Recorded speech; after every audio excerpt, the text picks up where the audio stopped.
రాష్ట్ర ప్రభుత్వం ఇంకా సోయికి వచ్చిందో లేదో నాకు తెలియదు కానీ ఇంతసేపు గోదావరి నీళ్ళ మళ్లింపే అనుకుంటున్నాం.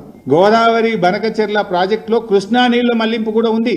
ఆంధ్రప్రదేశ్ ప్రభుత్వము కేంద్రానికి ఇచ్చినటువంటి ప్రిలిమినరీ ఫీజిబిలిటీ రిపోర్ట్లో వాళ్ళు చాలా స్పష్టంగా చెప్పారు, గోదావరి నీళ్ళు ఎక్కపోతాం, కృష్ణలో ఎప్పుడైనా నీళ్ళు వస్తే కృష్ణా నీళ్ళు కూడా మళ్ళీ ఇస్తాం. రెండు రాసిందల్లా.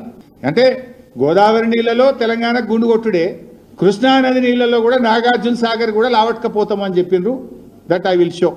అయితే దీంట్లో కూడా ఏంది, ఆంధ్రప్రదేశ్ నాగార్జున సాగర్ కుడి కాలువ నుంచి వాళ్ళు నాగార్జున సాగర్ కుడి కాలువ నుంచి ఏదైతే ఉందో 0 నుంచి 80 కిలోమీటర్ల వరకు ప్రస్తుతం ఉన్న కుడి కాలువను డబుల్ ద సైజ్ చేస్తారట.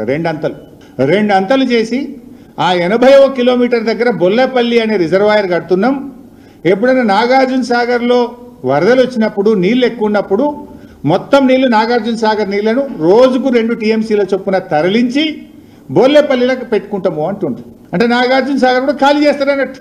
వరద పేరు మీద నాగార్జున సాగర్ను కూడా ఖాళీ చేస్తారు. ఇప్పటికే నాగార్జున సాగర్ ప్రాజెక్టు వీళ్ళ తెలివి తక్కువతనం వల్ల, తెలంగాణ ప్రభుత్వం యొక్క రేవంత్ రెడ్డి ప్రభుత్వం యొక్క చేతగానితనం వల్ల